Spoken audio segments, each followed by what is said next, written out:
So I realized that there's two ways of making money in the development. One is which is the standard, you create something from nothing, right? It's Which is what you did, the community, hyperlocal community. You're right. Number two is you create value in this area that automatically, even that the property goes up in value. So for example, in this Crown Heights, when I started off, by the time I was finished building the project and I was going to market, the properties there around me, because of what I did, tripled.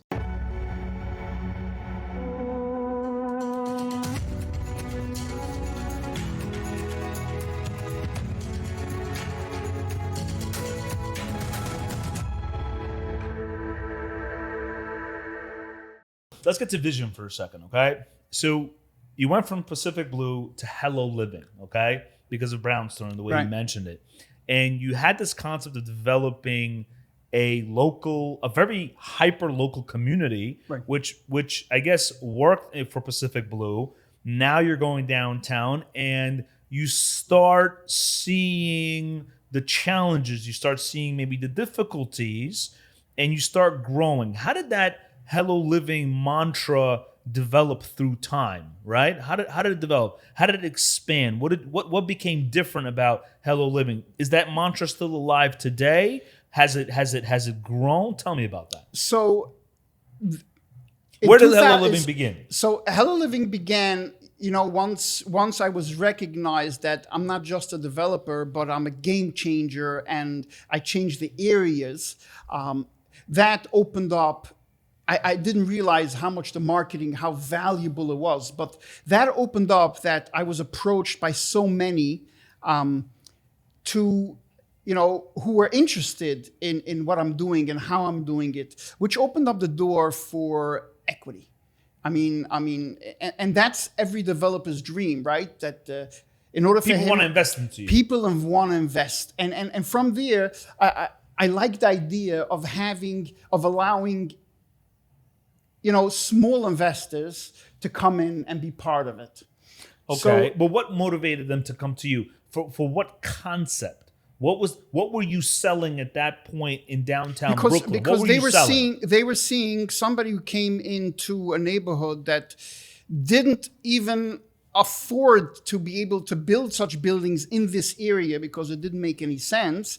And it was actually done and was extremely successful. All I had to do is I had to bring people down to that block, and they just look. And it looks, even now, if you walk, it looks so different than these little brownstone and a half little houses that are still left here.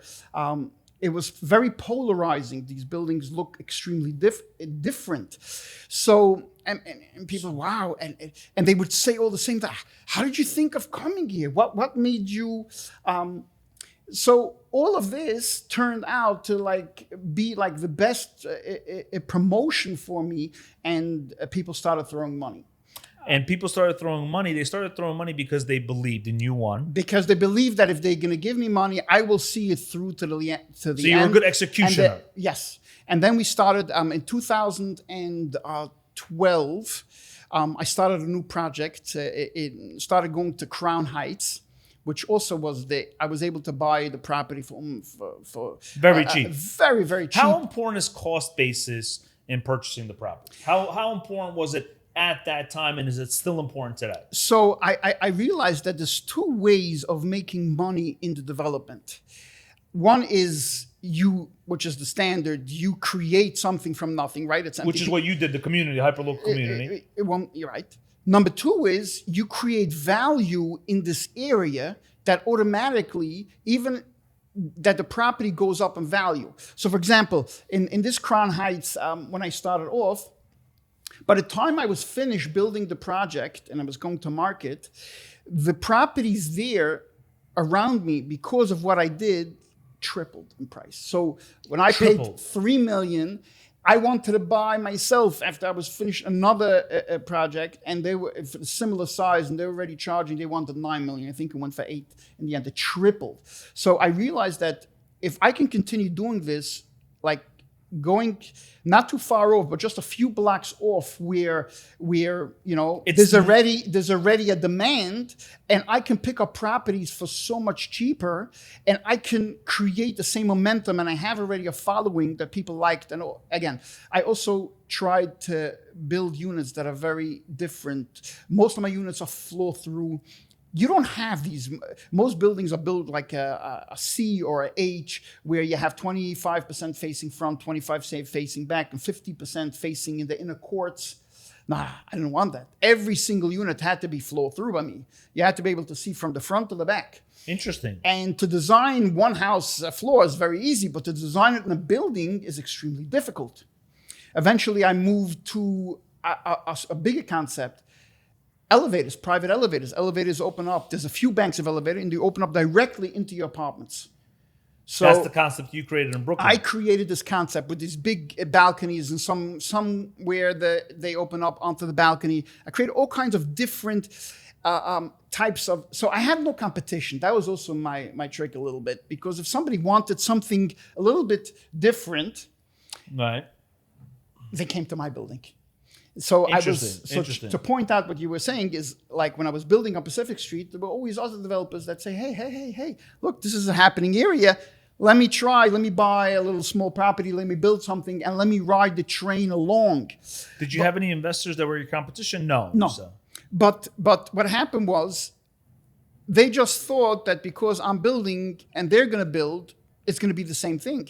So when I came out to the market at 600 a foot, they came out also for the same 600 a foot, but they didn't have amenities. Their units were typically, as I call it, cookie cutter style units, and they couldn't compete.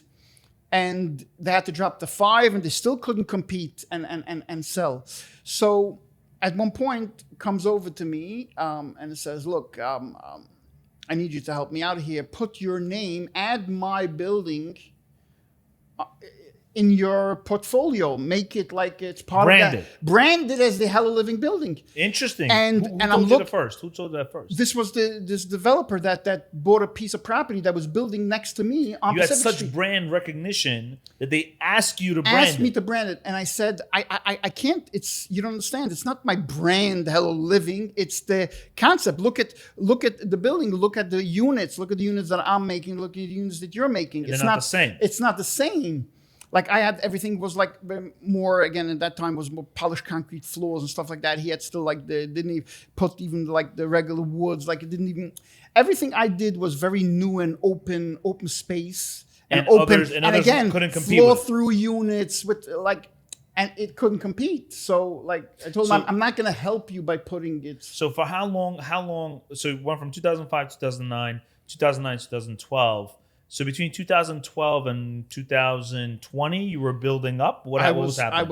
I was going from project to project. I had like 10 projects running simultaneously, and each bigger ones I was doing 15-story building, 12-story buildings, and again, 15-story buildings where my loss factor was less than 6% on a tall building. That's impressive. That is unbelievable. That's and impressive. The private elevators. And not only that, every single unit, think about it, on a tall building, every single unit had floor-through apartments. That is so difficult to design and put all the pieces together. Let me ask you a question.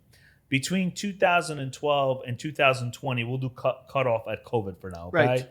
So between 2012 and 2020, you're growing at an exponential rate, An right? exponential rate. And where are you investing? Are you investing in Manhattan? Are you investing into Bronx? Or are you only in Brooklyn? Only in Brooklyn. And what areas in Brooklyn? I kept moving. So the last areas I went to was Prospect Lefferts Garden, because at the point when I came in there, it was like Pacific Street was before I started.